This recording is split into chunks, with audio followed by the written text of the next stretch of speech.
Hello friends, welcome to మన channel వచ్చేసి ఈరోజు జీడీ అప్లికేషన్ ఎలా వేయాలో చూపిస్తున్నానండి. ఇందులో మనం ఫస్ట్ రిజిస్ట్రేషన్ డీటెయిల్స్ ఎంటర్ చేసుకున్న తర్వాత ఇది మెయిన్లో వచ్చేసి మనం ఎందుకు చేసామంటే సిగ్నేచర్ ప్రాబ్లం అవుతుంది అప్లోడ్ చేసేటప్పుడు. సో అది సాల్వ్ చేసాను. ఇప్పుడు ఇక్కడ వచ్చేసి మనకు అప్లై చేసుకునేటప్పుడు ఫస్ట్ మనం ఇక్కడ ఎంట్రీ చేసుకోగానే ఓటీపీ ఎంట్రీ చేసుకోండి.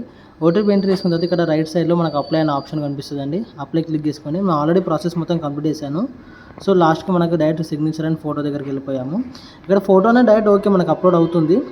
మనకు అది దాని కండిషన్స్ అన్నీ కింద ఇస్తాడు. ఫోటో అప్లోడ్ చేసుకోండి. అప్లోడ్ చేసుకున్న తర్వాత మనకు వచ్చేసి ఇక్కడ సిగ్నేచర్ చేసుకునేటప్పుడు 2 ప్రాబ్లమ్స్ ఫేస్ చేస్తున్నారండి. ఒకటి వచ్చేసి 20 KB అనేది ఒకటి, అండ్ నెక్స్ట్ వచ్చేసి 5:2 ఫోటో ఉండాలని. దానికోసం ఏం ప్రాబ్లం లేదు, డైరెక్ట్ నేను చూపిస్తున్నాడు. వెబ్సైట్ ఓపెన్ చేయండి, 5:2 ఫోటో అని జీడిఎస్ అని సపరేట్గా ఒక వెబ్సైట్ ఓపెన్ అవుతుంది. ఇందులో మీ ఫోటో పెట్టేసేయండి. పెట్టిన సేమ్ యాజ్ మన సిగ్నేచర్ సెలెక్ట్ చేసుకొని కింద డౌన్లోడ్ అనే ఆప్షన్ ఇస్తాడు, డౌన్లోడ్ చేసేసుకోండి. మళ్ళీ సేమ్ వెబ్సైట్లోకి వెళ్ళేసి సేమ్ అక్కడ అప్లోడ్ చేసేయండి. మనకు అప్పుడు సిగ్నేచర్ క్లియర్గా అప్లోడ్ అయిపోతుందండి. తర్వాత నెక్స్ట్ ప్రివ్యూ అని కొట్టేసి మీరు సబ్మిట్ చేసేసుకోవచ్చు అండి. ఇలాంటి మోర్ వీడియోస్ కోసం ప్లీజ్ ఫాలో.